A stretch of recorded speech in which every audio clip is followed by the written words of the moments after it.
Ladies and gentlemen, boys and girls, welcome to this Masterclass exclusive right here at our Academy Studios and teachmemusicacademy.com, and obviously you'll see us on our socials as well, /Teach Me Music Academy.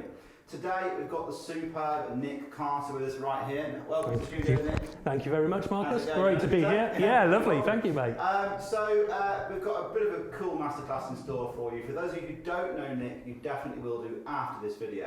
So just jump straight in. Your biggest tour to date, I believe, is the Osmonds. Yes, I was lucky enough to play with the Osmond brothers when they came over to the UK. We did some Christmas tours, we did a few gigs here and there, and then I also went on to work with Jimmy Osmond doing a solo tour. Fantastic. Tell us about the tours themselves, like any particular venues that stuck out in your mind, or? Yeah, we toured all over the UK. We actually did, I think, 36 dates in 3 months. Wow. No, 2 months. Sorry, so 2 months. That's even, yeah.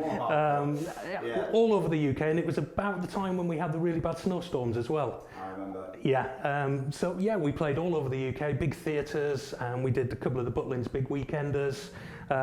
We worked with Jimmy doing a celebration of Andy Williams, which is where the Osmonds started. Yeah. And then we also went on to put together a 70s show with a bigger band, a horn section, playing Earth, Wind and Fire, and obviously all the Osmond hits. So just a little bit then. You've been out there quite a lot. And I also believe, Nick, you are part of the Drummers Review, which is basically a review platform for drumming equipment. And obviously, if you're looking to purchase anything in the future, have a look at the channel. It's likely been reviewed by Nick himself. Yeah, I'm lucky enough to play. I get to play all the new gear that comes through and everything sort of older gear that we fancy taking a look at. And the really cool thing with it, we try to be as unbiased as we can. So if there's something not quite right, we're not afraid to say so, you know, as well as obviously highlighting the positives. Genuine reviews, of course. Yeah. That's the way you want it, really, isn't it? Yeah, so, yeah, and I believe the website for that is drummersreview.com, and you'll also find on the socials Drummers Review. I believe you're on YouTube, Instagram, Facebook, Twitter. Brilliant, yeah. Brilliant. You started playing drums at 9 years old. I did, yes. Tell us a bit about that. Yeah, well, a family friend used to play every weekend, and we'd go and see him play most weekends, and as soon as I started watching him, I was hooked. Yeah. Straight away, drums had to be the one for me, you know, straight away, I was mesmerised. Particular song or drum pattern that you heard which got you hooked? I think actually it had to be Queen. My mum was a massive Queen fan, and listening to Roger Taylor playing and blasting his way through. Classic sound. Just fantastic, yeah. And the classic Roger Taylor open hi-hat snap that I call it, on the 2 and 4, yeah. 2 and 4, yeah. It's timeless. Yeah. Brilliant. What a great band and a great, you know, drummer to get into to start with, and obviously your interests in the kit elaborated from there, and you then developed your own style. Yeah, completely. I had a few lessons. I was self-taught for the first sort of 5 years, had a few lessons, and then I left school at 16. I actually went straight to music college. No way. And I went to Leeds College of Music for 4 years, so I studied jazz and fusion and funk and everything else. I really got the bug of playing as many styles as I could possibly get into. No, well, like I say, once again, welcome to the studio. It's thank you. Thank you. Here with us. So, one last thing about Nick as well, you may or may not be aware, he's a consultant for the UK Drum Show, which is the biggest trade show for drums currently in the UK. It's a fantastic show to visit. Tell us a little bit about the background and how you got into the consultancy. Well, that actually started a fair few years ago. I was a contributor for Drummer magazine, and at that time I was also working, the owners of the publishers, owners of the magazine, also ran a band, and I played in the band. Perfect. So I got into that, and eventually I worked my way up, ended up being the editor of Drummer magazine for a couple of years. And of course, it was those guys that started off with the drum show in London, the bass guitar show, and etc. And that continued for a while. And then when that all came to an end on my involvement the UK drum show took over. I think it was about 3 years ago now. I think we're in our 4th year coming up next year. I remember, obviously, times of COVID right now. The last year's show did get knocked on the head. Unfortunately so, yeah. I do believe for 2022 you're coming back with a bit of a vengeance. We are coming back bigger and better, yeah. It's moved to Liverpool to the ACC in 2nd to 3rd of April, and it's also this year it's incorporating the UK bass guitar show, the UK electric guitar show, and the UK acoustic guitar show. Fantastic. So it's just become a behemoth of a show. If you're a musician, you need to go to that show. Get to that show. I mean, we'll also be there as well with you. on the day. So Teach Music Academy is going to be having a presence at the show in some capacity. And yeah, what a great opportunity it is to have you here. Thank you. Your Masterclass today on Creative Fills. Correct, yes, Creative Fills. So, would you care to elaborate slightly on what you've got in store in today's masterclass? Yeah, completely. Well, alongside all my playing and magazine work and things like that, I've also taught for nearly 20 years. I'm showing my age now. And one thing that I've often found with students, particularly when they're first starting out, is they get a little bit stuck when it comes to fills. They tend to get stuck in a routine of they'll hear a fill, they'll mimic a fill, and they've maybe got 3 or 4 fills for everything that they try and play. So what I wanted to work through today is just some ideas for improvising around the kit, different ways of moving, different rhythms we can play between the drums within a bar, so it keeps it nice and simple. And then we'll expand things out a little bit, look at some more phrasing, using some rudiments here and there, and just getting a little bit more creative with what we can do. Yeah, I completely actually understand where you're coming from. I know when I was a student, because obviously I'm also a drummer, playing the groove was very standard 2 and 4. Yeah. You know, with the snare drum, 1 and 3 on the kick drum, your classic rock beat, Yeah. recording on your 8th note beat. Yeah. But that's quite a straightforward process. As soon as you come to play the fill, there's so many different things and options and improvisational opportunities. Where do you start? And that's what Nick's going to really help you with today, I reckon. So, anyway. In fact, a very, very quick story just to get us into it is I was teaching a chap near where I live. I live down in Cornwall, luckily, and there was a chap who rang me up, a guy in Plymouth, and he'd been playing for about 10 years, and he'd gone and done all the grades and things like that. He'd passed his grade 8. And I'll never forget, I went to his house and he had the most beautiful kit set up, you know, brand new kit set and cymbals everywhere. And I sort of said to him, well, what can I help you with? He went, well, when I close the book that I've been working through, I don't actually know what to play. I can play rhythms, but I come to a fill and I just don't know what to play. And so I spent about an hour with him, went through some of this that we're going to work through today. Sure. And after that, I never saw him again. But he called me up a couple of months later and he thanked me and he said, that just opened up all the possibilities and all the doors. Because it's more of a concept of what you can do as opposed to this is what you need to do. Yeah, sure. So it's looking at ideas that you can then take and work for yourself.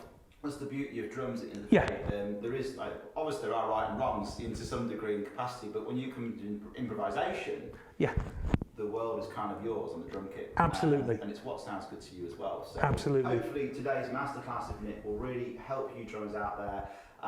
If you have that problem where you've hit that roadblock and you need to expand on your ability to play further improvisational fills, then I think this is the class for you. Tell us a bit about the gear. You've got this super, I've been looking at it all day, all morning. Really nice finished Mapex that you've got there. I have. It's brand new. It's only just come out this year. And it's a Rainforest Burst finish armoury kit. Okay. Brand new for 2021. And I've also got a really nice Mapex Black Panther copper snare drum here. I'm luckily supported by Mapex. I endorse Mapex drums, never use anything but Mapex drums. Brilliant. And Peisty cymbals, I've got some nice Precision series cymbals here, Evans heads, and I'm very lucky. It's a really nice setup, Nick, and hopefully the microphones do capture that ambience because this kit sounds absolutely killer. Thank you. So let's get straight into it. A really cool track called Call It What You Want, and Nick's going to take that away with you now. Yes, this is a track, it was actually written for me purposely, specially for today, for this masterclass, by a very good friend of mine in Plymouth, a great guitarist composer called Rob Williams, and also features another very good friend of mine, keyboard player called Dave Perkins, putting a few keys on there, and this is exclusive for the masterclass. Fantastic, take it away.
So hi everyone, it's a real honour to be here today. I'd like to thank Marcus and all the team at Teach Me Music Academy for inviting me along.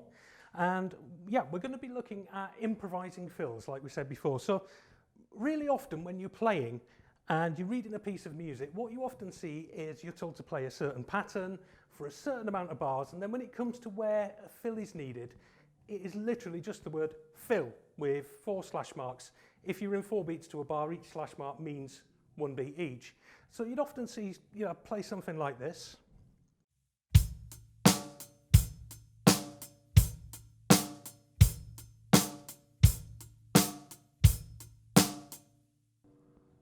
And then you'd have 4 slash marks telling you to play a 4 beat fill. Often, most of the time, what do we actually play as a fill there?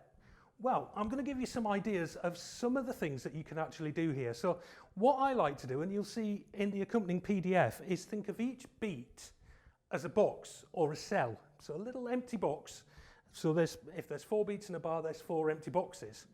So now you'd play that groove again for 3 bars, 7 bars, however many bars you're told to play. And then when you get to the bar where the fill is, you've got 4 boxes. Now in those 4 boxes, there are 16 different notes that we can put in here at this stage, ranging from a single note to a group of 4 and all sorts of variations in between. If we just take a single note, i.e. a quarter note, because each note is worth a quarter of a bar, and we play it around the drums, if we now were to play our pattern for 3 bars and then play the fill on the 4th bar, we would get this.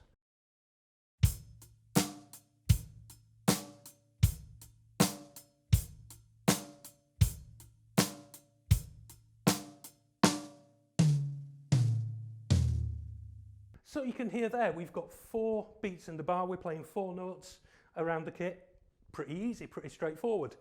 What I'm going to do now is, and again this is all in the PDF, I'm going to play a little piece of music, and it's really very simple. It's 1 bar of the same pattern, and each time we get to the fill, we're going to change and move between the 16 different cells that we can put in to make our fills.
Okay, so that's all 16 of the rhythmic phrases that we can use to start creating and building some really nice improvised fills around the drums. Now, little note there, on that very last one, you'll see that I didn't actually play anything. I sort of watched the kit, and that's because we're putting a quarter note rest in instead, and it's really important to get used to playing or not playing rests, because that can really make a difference in what you're doing on the kit. Okay, moving on to the next page of the PDF. Once you've gotten used to playing all of those variations around the kit as we've just done there, what we can start to do is actually mix things up a little bit. We're going to look here at including 2 beats worth of A, so cell A on the PDF, followed by 2 beats worth of cell B. What that gives us is where we're now playing quarter notes on the first two drums, so the snare to the rack tom, and followed by eighth notes on the middle tom to the floor tom. Played with a bar in front, check this out.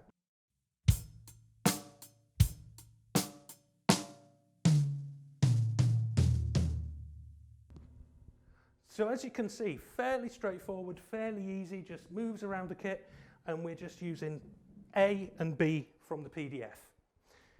Okay, what can we do next with that? Well, reverse it. So instead of playing A, A, B, B, we're going to play B, B, A, A.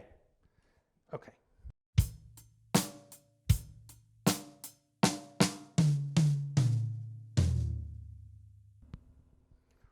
Again, nice and simple. We're only using 2 of the cells that we've got out of the 16. Okay, next up, we'll shuffle it around a little bit more, and this time we'll play A, B, A, B.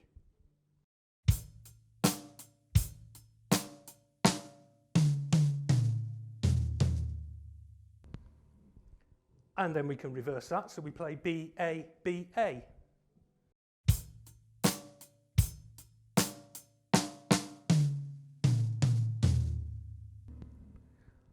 And then we can invert that a little bit and play A, B, B, A.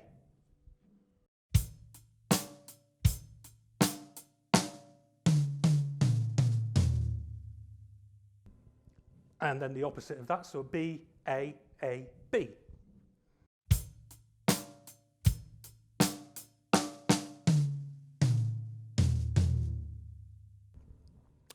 Okay, once you've gotten used to doing this, so you're mixing up A's and B's, we've got 2 beats of each, we can then start to bring some of the other cells in. So what we're going to do here is we're actually just going to play in order A, B, C, D. Just nice and easy around the kit, 1 bar in, like we've just been doing. Okay.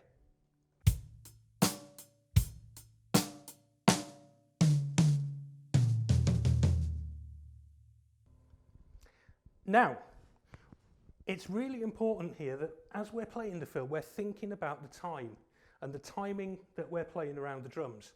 And a good way to practice this, although I'm sort of going through it pretty quickly, just playing 1 bar of rhythm, 1 bar of fill and stopping, try playing all of these, maybe playing 3 bars of rhythm, then play the fill and then go back into the rhythm so we get a slightly longer phrase. And I'll do that now with A, B, C, D, just to give you an example.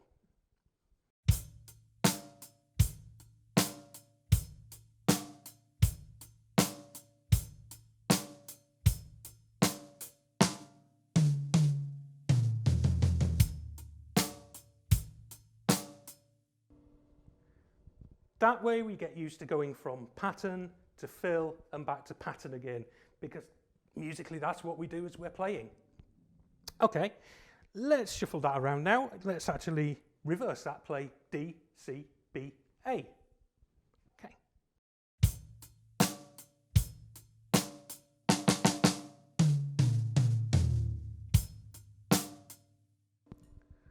And so on, going back and forth between pattern and fill, pattern and fill. Okay, let's try B, C, A, D.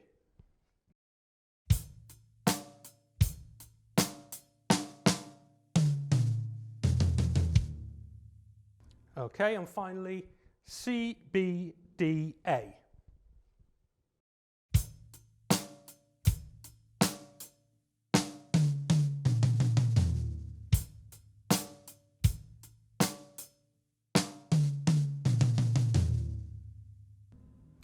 Okay, from here you can try using any combination of the 16 that are in the PDF. So you can really mix things up, move things around and really get flowing with this.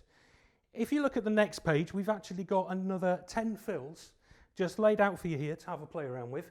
I'm just going to play through them, playing a couple of bars rhythm in between, maybe 3 bars rhythm, and then each fill in turn, just so you get an idea of how they all sound. Okay, here we go.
Okay, that's just a handful of examples of just moving things in different orders so that we can really start to create and improvise when moving around the drums. And yeah, you've got 16 different cell variations. You've got 4 boxes denoting your 4 beats in a bar. Just get creative, move it around, play them in different orders, and there's lots of different stuff that you can actually come up with. Okay, now we've taken a look at what we can play as part of our fills to get a bit more creative. We can now think about where we're playing our fills. And starting on the snare drum, which is where we started every fill that we've looked at so far, we've been moving in a clockwise direction around the drums. Now, if you take a look at the PDF, you'll see that that can actually be written as a shape, sort of that kind of arch shape, because that really denotes how we're moving around the drums, starting on snare drum and we're going clockwise around. So if we take a look at the next page, starting on the snare drum, there's actually 6 different ways that we can move around the kit. Now, I've got to say that this is primarily just for this kind of setup. So what they call a 2 up, 1 down. 2 toms up here, 1 tom down here.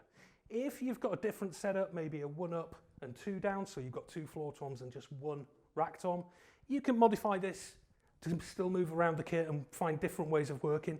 If you've only got a 4-piece kit where you've not got a middle tom here, you can just modify, you can play one of the drums twice. There's nothing stopping you getting creative of how you move around the kit. I'm just showing you this system because this is the kit that I use, just a nice general sort of 5-piece kit. So if we just take what we've been doing and we're just going to strip it back and just use quarter notes, so single notes on each drum, our first shape that we've been playing, like I say, the archway, looks like this.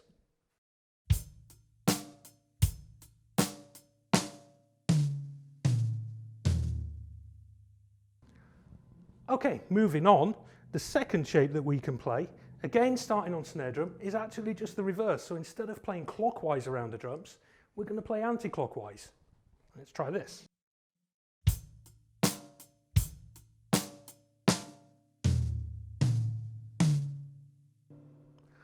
So now you can see we're actually moving that way around the kit, just a different way of motion.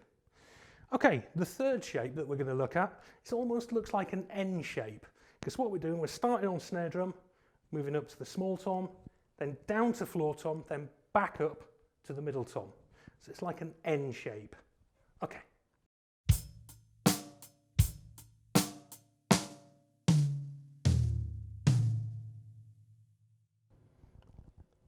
Okay, next is almost like a backwards looking Z or Z, in which case we're starting on the snare and we're going to the floor tom, then we're going up to the small tom, then across to the middle tom. Okay.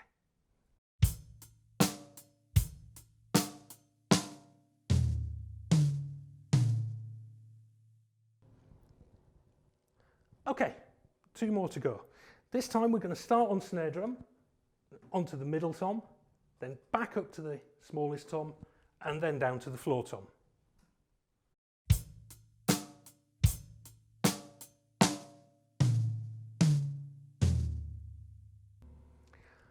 And finally, snare to the middle tom, to the floor tom, then all the way back up to the high tom.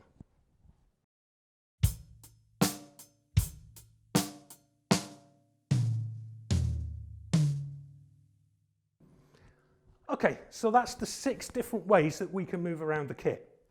But that's just starting on snare drum.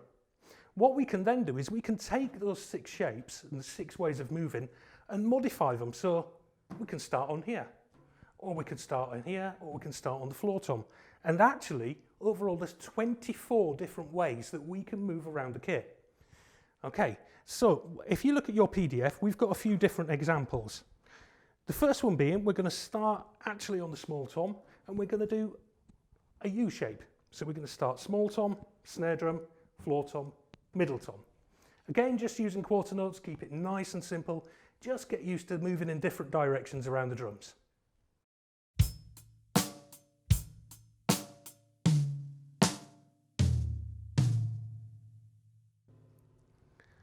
Okay, the next example, we're going to start on the middle tom. We're going to come back to snare drum, we'll go to floor tom, we'll go to the small tom.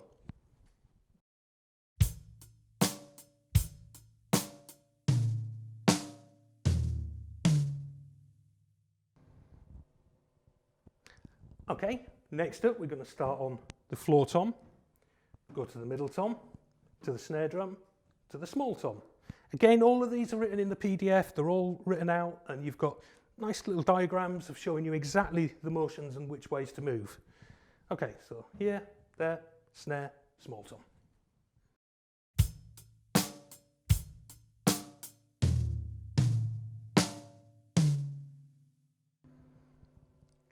Okay, final one for now. We're going to start on small tom, middle tom, back to snare drum, across to floor tom.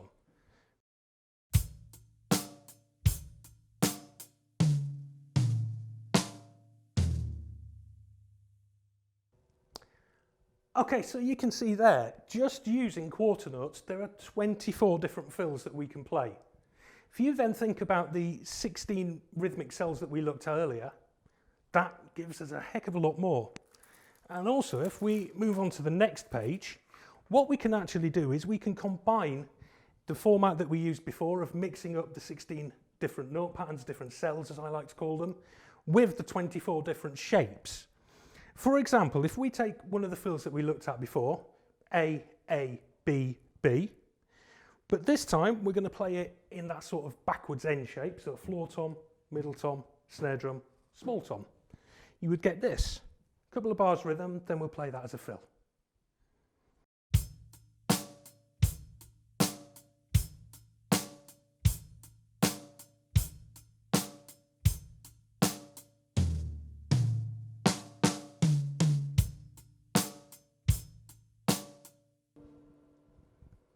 Okay, as you can hear there, straight away that just makes things sound a little different, gives you a lot more options for, creating better fills, better sounding fills as you're moving around the kit.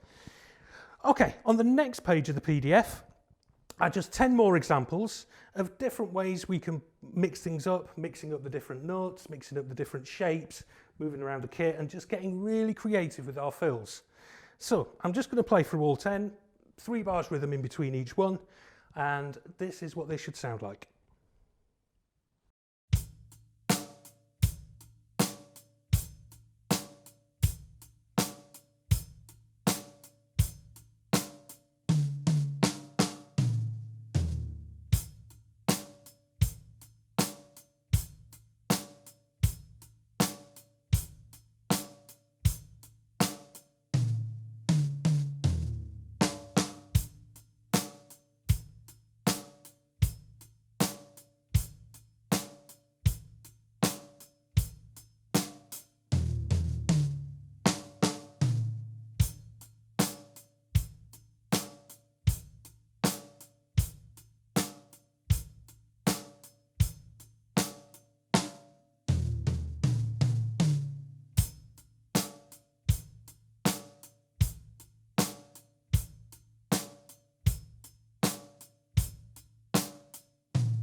Okay, so as you can see, that's just a few examples. And in fact, I actually worked out there's over 1.5 million fills that we can create by using this system of mixing up the 16 different rhythmic patterns and the 24 shapes in one bar of 4/4.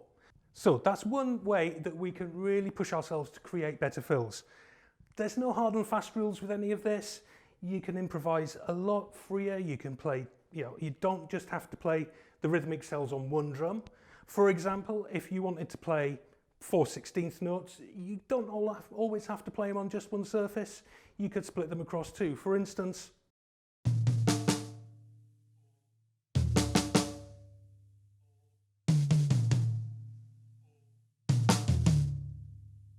lots of different ways that you can use this to improvise. Also, similarly, we have to remember what fills are actually used for, and they're used in a musical context to let people know that something new is going to be happening, something different is coming up in the music. For example, between the verse into the chorus of the song, or from the bridge into the chorus, or out of the chorus back into the verse. And fills can be really, really heavy, rock fills, or they can be really light little jazz fills and flourishes, just to let the listener know that something new is going to happen. Okay, I'm going to play another track for you here. This one again is written by a really good friend of mine, Rob Williams, and this is actually called Windy Edge. Now, interestingly with this, there are a few fills in here, one or two, but they're at real key moments, which is showing that there's a change happening in the music.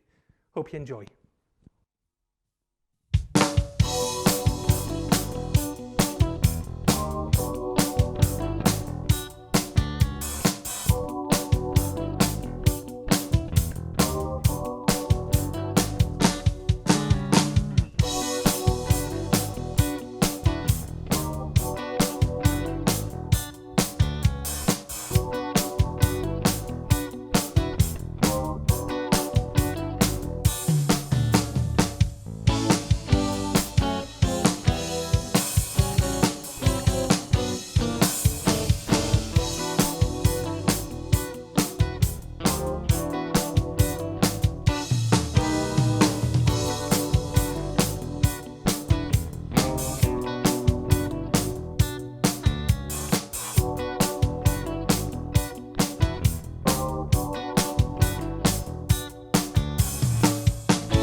Okay, in this next part, we're going to take a look at some phrasing ideas that we can use to create some really cool fills.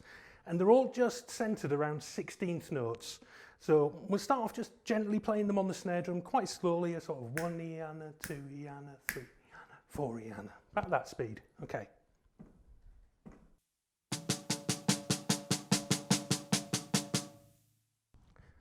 So as you can hear, we're just playing hand to hand, so right hand, left hand, so single strokes. Nice and quietly as well. What the aim with this is, as we move forward, we're going to use a lot of dynamics in this to make these sound as best we can. Dynamics, for anyone who maybe isn't aware, is basically how loud and how quietly you're playing things. And it can really help to shape a piece of music and help to create grooves and help to create really good sounding fills. So what we're going to do, we're going to take that pattern of 16th notes and we're going to add some accents. So what we're going to do, we're going to play some of the notes louder than others. To begin with, we're going to accent the first note of each group of 4. So if we're counting them 1 Eander, 2 Eander, 3 Eander, 4 Eander, we're going to accent the numbers. So we get 1 Eander, 2 Eander, 3 Eander, 4 Eander.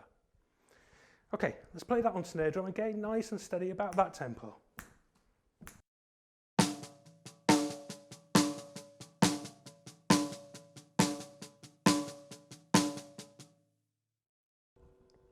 Now you'll hear what I'm trying to get there is a difference between the accented notes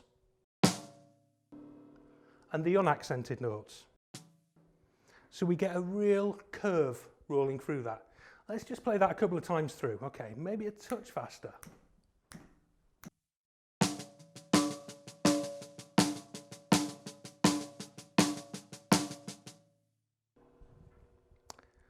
Okay, once you've mastered that, we're going to move the accent then onto the second note of each group. So if we're counting 1 Eander, it's going to be on the E. So 1 Eander, 2 Eander, 3 Eander, 4 Eander. Okay, again, nice and steady. 3, 4.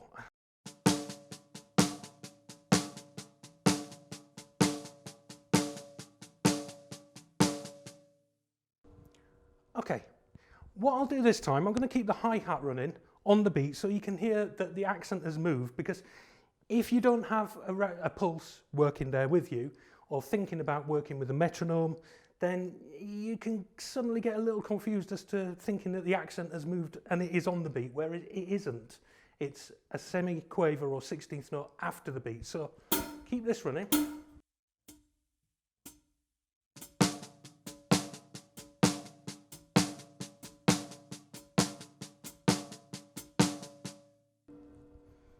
So as you can hear there, it's actually on the second of each group of 4. Now we can move the accent onto the third. So we're moving the accent back onto our right hand.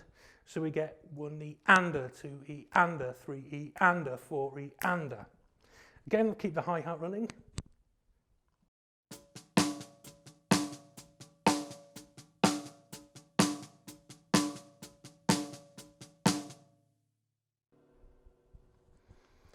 Okay, once you've mastered that, we'll move the accent finally onto the fourth note of each group. So this time it's on the A, so we get 1 E and A, 2 E and A, 3 E and A, 4 E and A. Again, keep the hi-hat going.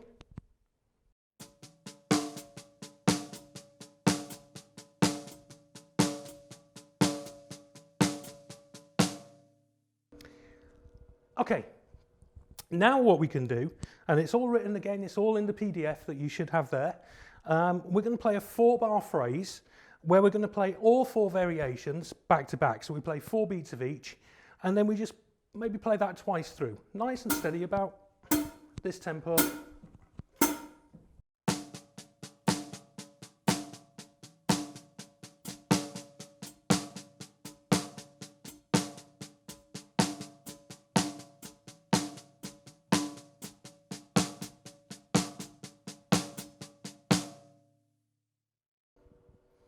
Okay, so you can hear there we're playing just nice 16th notes on the snare drum, but the accents are moving each time that we play them. Okay, the next step with this then, to start really turning them and thinking about them more as fills, is to orchestrate them around the kit. And the first way that I like to do this is by playing the accented notes on the toms, keeping the unaccented notes on the snare drum. Now, just to make it nice and simple, and this is not a hard and fast rule, you can do whatever you like with these, but just to get us started, I'm going to play all of the right hand accents on the floor tom and all of the left hand accents on the small tom. So if we start again just with the accent on the first of each group of 4, we would get this. Again, we'll keep the hi-hat running.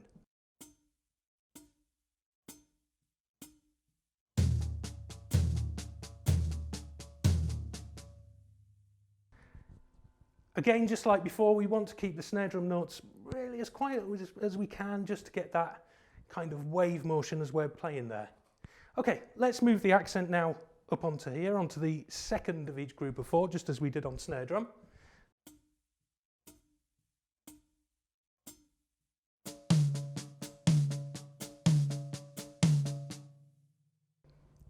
And then onto the third note, so we're back to the floor tom.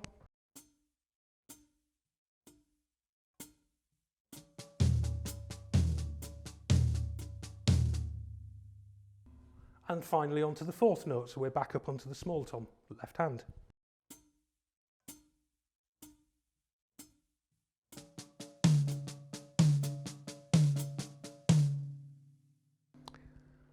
Okay, now once you've played that a few times and gotten used to that, try putting that together as a 4-bar phrase, just as we did with the accents on snare drum, moving each bar into a different note position.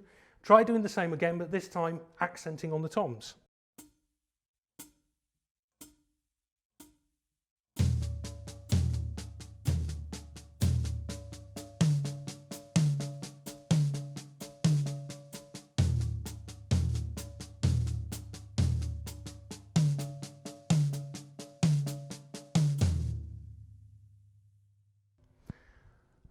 Okay, hopefully we're getting used to this as we're working through this. You can play through that a few times, try at different tempos. If you need to slow it down, slow it down. If you want to try it a little faster.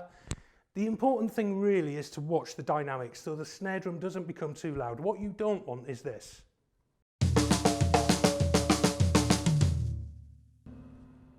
That's not really dynamic, it's not really that musical. The idea here is just to keep that dynamic range going. So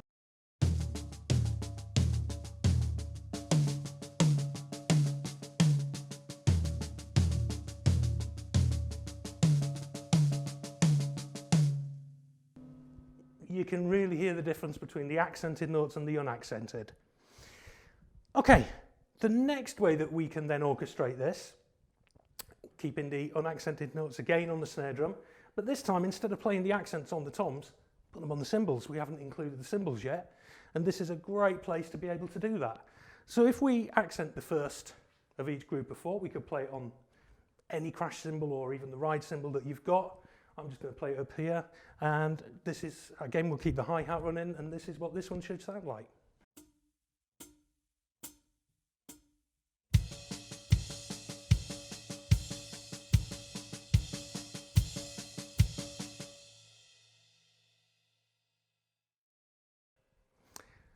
Now, hopefully you picked up there that as I'm playing the crash cymbal, I'm actually playing the bass drum at the same time. Crash cymbals on their own sound great, but for this, it just sounds a little thin. The bass drum with it sounds much better. I'll play one bar without the bass drum, just hitting the crash cymbal, then I'll bring the bass drum in for the second bar. So again, nice and steady.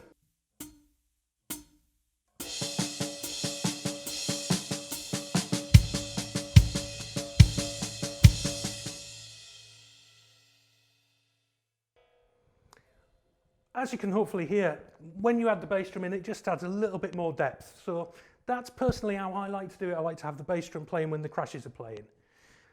Okay, so that's accenting the first note of each group of 4. We can now move the accent onto the second note, and this is where something a little trickier creeps in.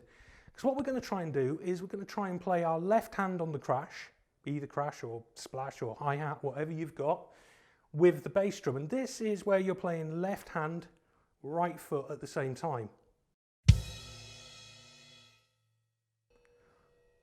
If you've not done that before, if you're not used to that, that can feel a little bit alien to begin with. So just spend a little bit of time just maybe crashing around and just getting used to playing that sort of left hand, right foot combination.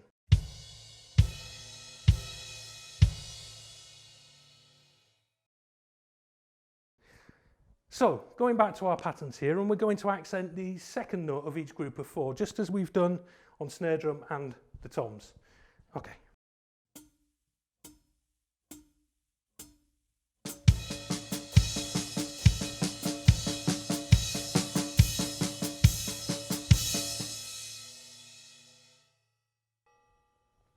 Okay, then we can move that onto the third note, so we're back to our right hand again.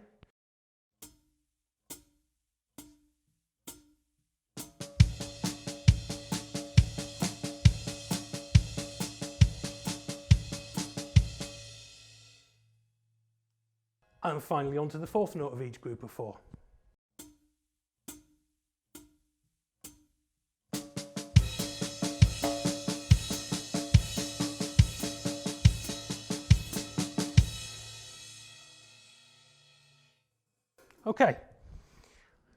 Okay, again we can now play that as a 4-bar phrase, so the first bar the accent's on the first, the second bar it moves to the second note, and so on and so forth.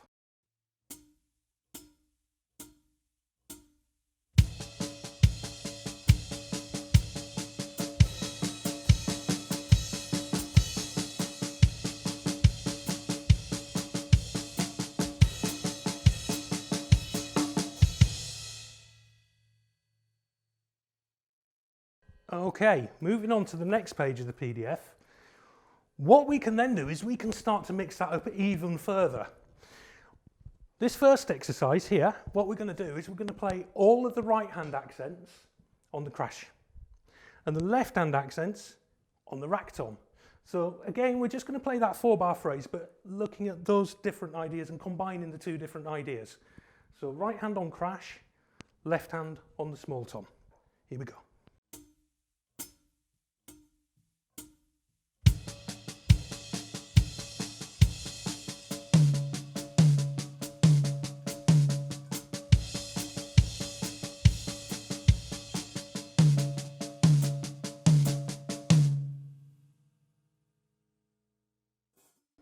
Or the opposite, we can play all of the right hand notes on the tom and the left hand notes upon the crash. So just the opposite of what we've just done there.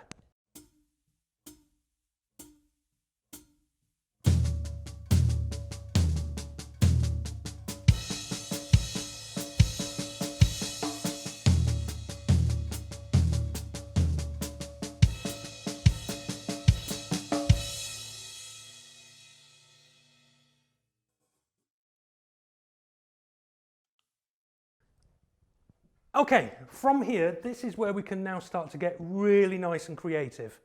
And we can actually move the accents around anywhere we like. So we're basing it on this 16th note, so.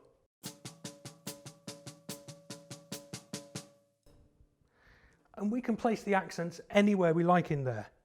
What I've taken on the next exercise of the PDF is I've taken 6 accents and I've just placed them across the 16th, just quite randomly, I suppose, really, although it does make a pattern that you do hear quite often. And we get this. If we just play it on snare drum, we end up with this.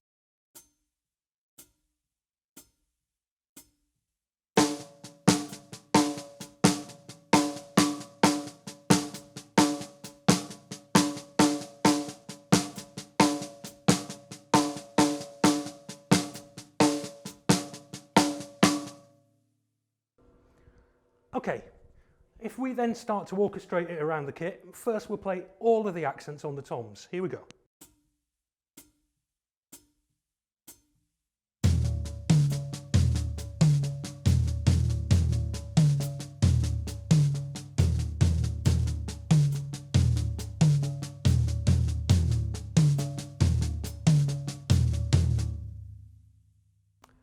Now, we'll move the accents onto the cymbals.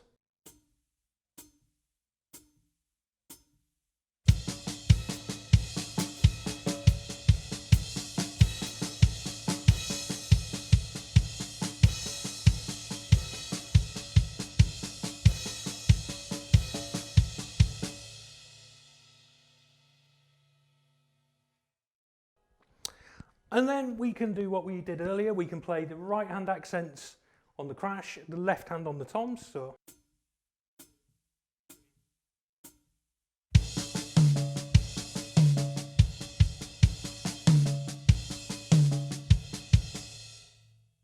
or the opposite.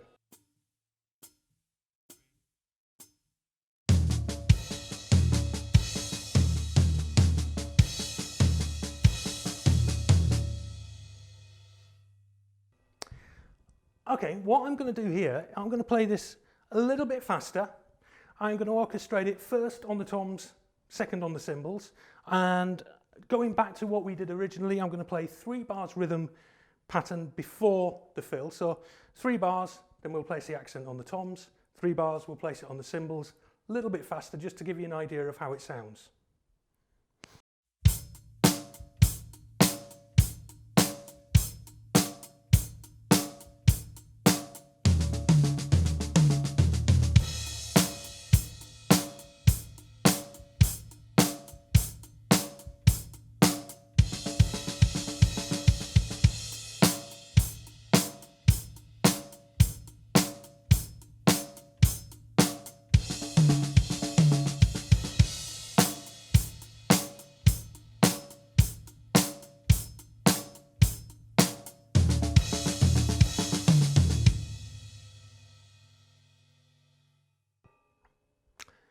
Now you can hear there that I move things around a little more. I played the right hand crashes over here. I played the toms a little more instead of just playing everything on floor tom. I moved it around a little bit. There really isn't any problem in doing that. You need to be creative you really find your own voice at doing this. Okay, if we look now, we've got another example. Again, we're just taking the accents. Again, there's 6 accents in this one, but it's moving them into even more different places. So just on snare drum to begin with, nice and slowly.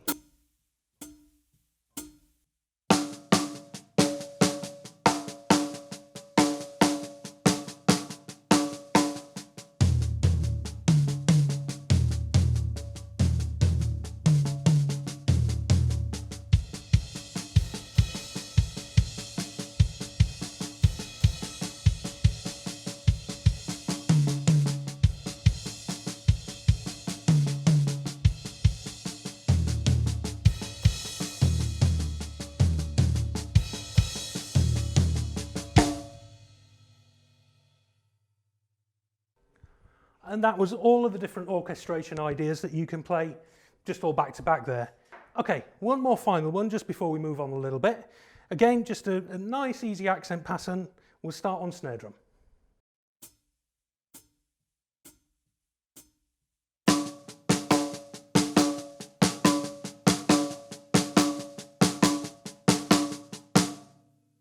And then the different ways of orchestrating.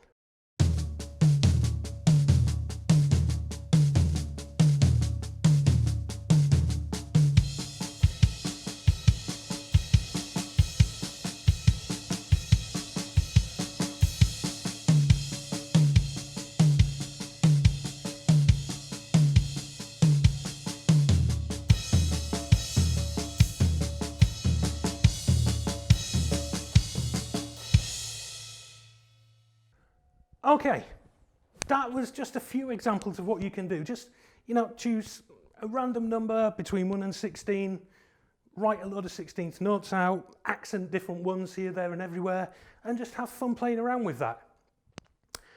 Okay, now we're going to take this a step further.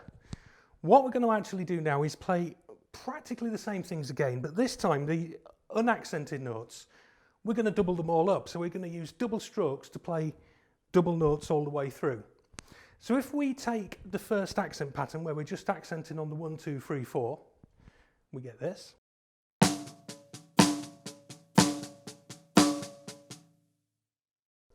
But the unaccented strokes that we're playing, we're going to play them all as doubles.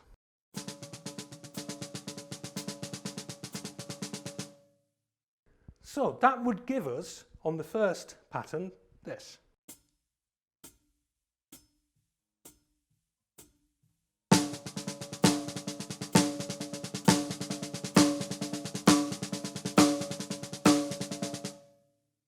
And then we can move the accent onto the second note.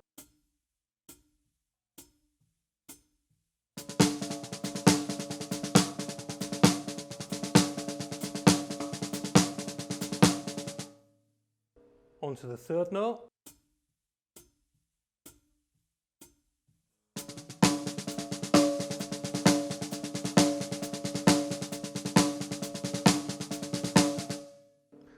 And finally on to the fourth note.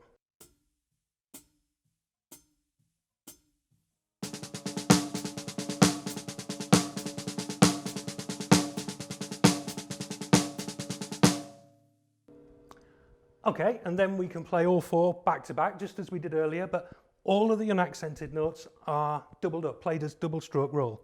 So maybe just a touch quicker.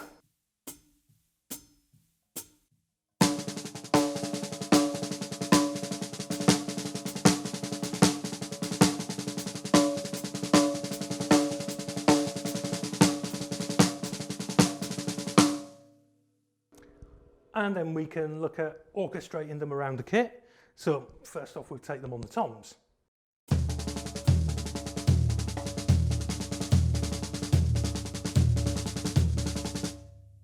And then the second note.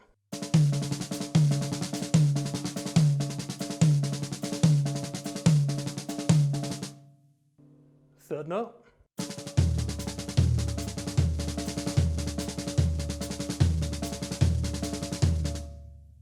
And fourth note.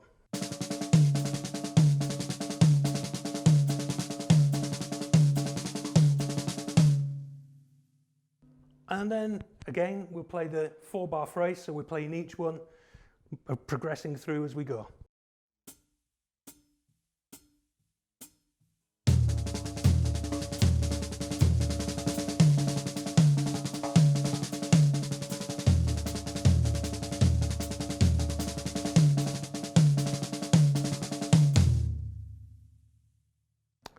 Okay, next we can move them onto the cymbals.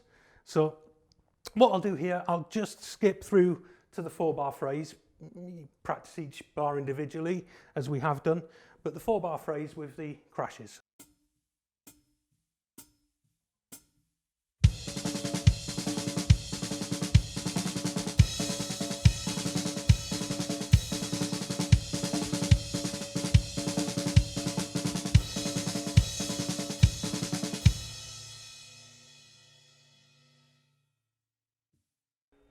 And again, for yourself, you can go through, you can work on the other orchestration ideas, so keeping all the right-hand notes on crashes, left hands on toms and vice versa, and just see what you can come up with those.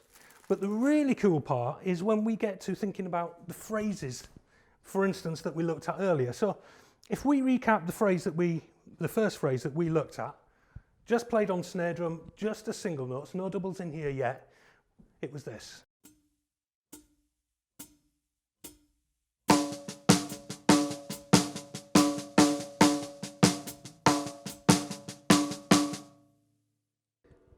Okay, if we then double up the unaccented notes, it gives us something slightly different sounding and much cooler.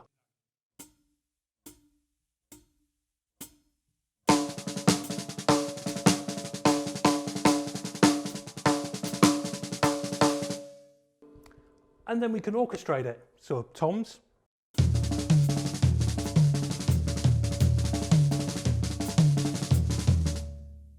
Crashes.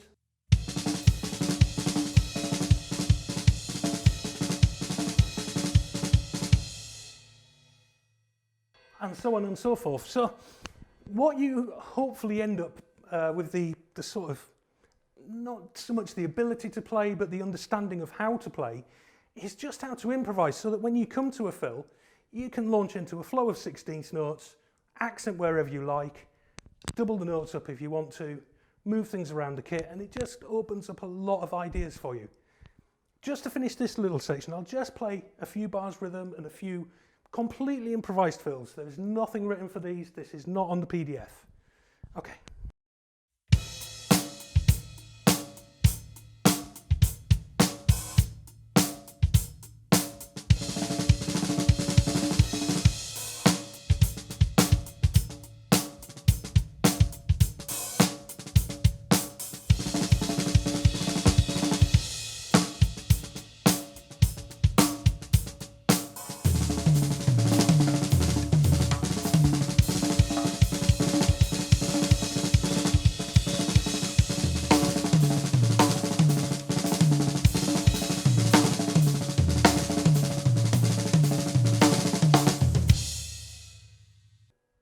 Now, while that might sound really complicated, It's actually not.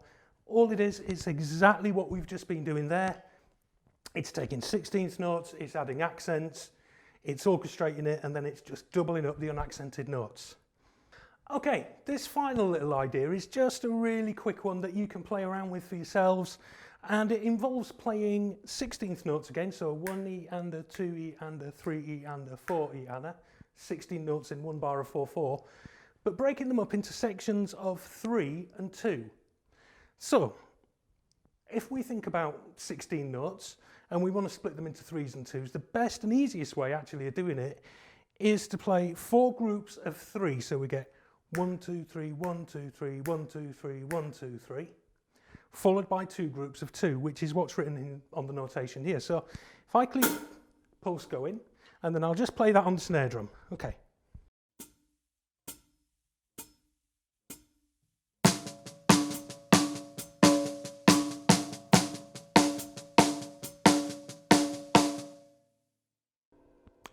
Now you'll notice the sticking that I'm playing here, so which hands are playing which notes. For the group of 3, I'm simply just playing right, left, left, and I'm putting an accent on the first note on the right, so it's... And for the group of 2, it's just right, left, again accenting the right. Okay, so if we now take that 3, 3, 3, 3, 2, 2, which is quite hard to say, 4 groups of 3, 2 groups of 2, we can then orchestrate that around the kit a little bit. So just as a little idea, here we go, I'll play 3 bars before and then we'll go into that as a fill.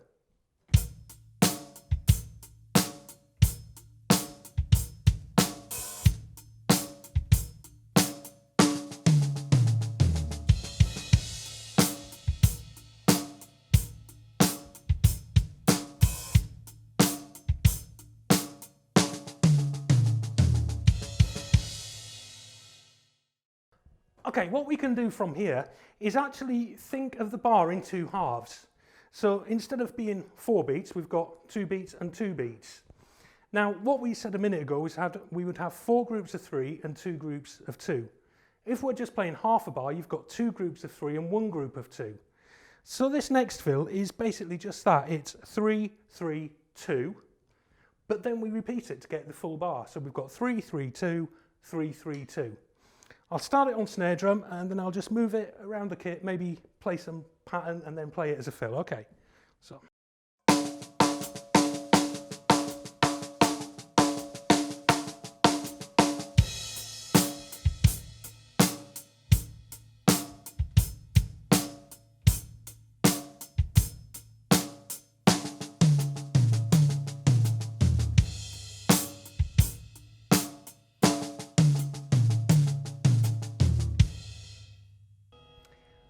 Okay, and then we can move that around. We could maybe, instead of playing 3, 3, 2, play 3, 2, 3. That just changes where the accents are falling and the sticking pattern. Okay, so.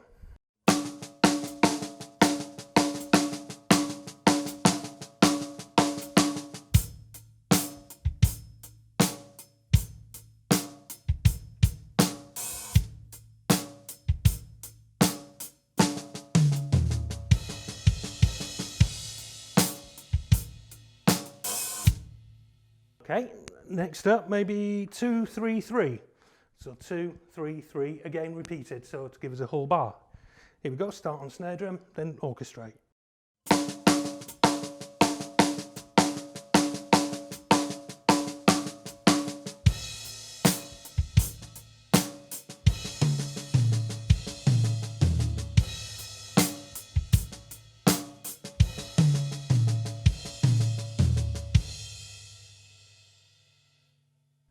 So what we can then do is take this idea of just a 2-beat repeated, but in the first half of the bar, play a different 3-3-2 or 3-2-3 or 2-3-3, and then change it in the second half of the bar.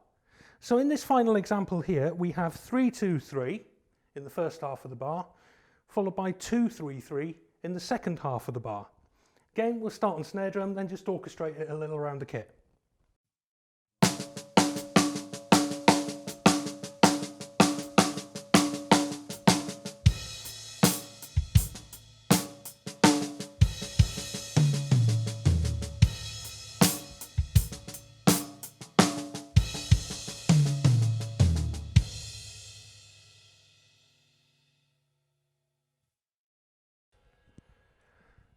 Again, if you then combine this with the 16th note phrasing we were looking at earlier, moving the accents, doubling the unaccented notes, orchestrating around the drums and the cymbals, combine that then with what we looked at in the first half, where we were taking 16 different rhythmic patterns, moving them 24 ways around the kit.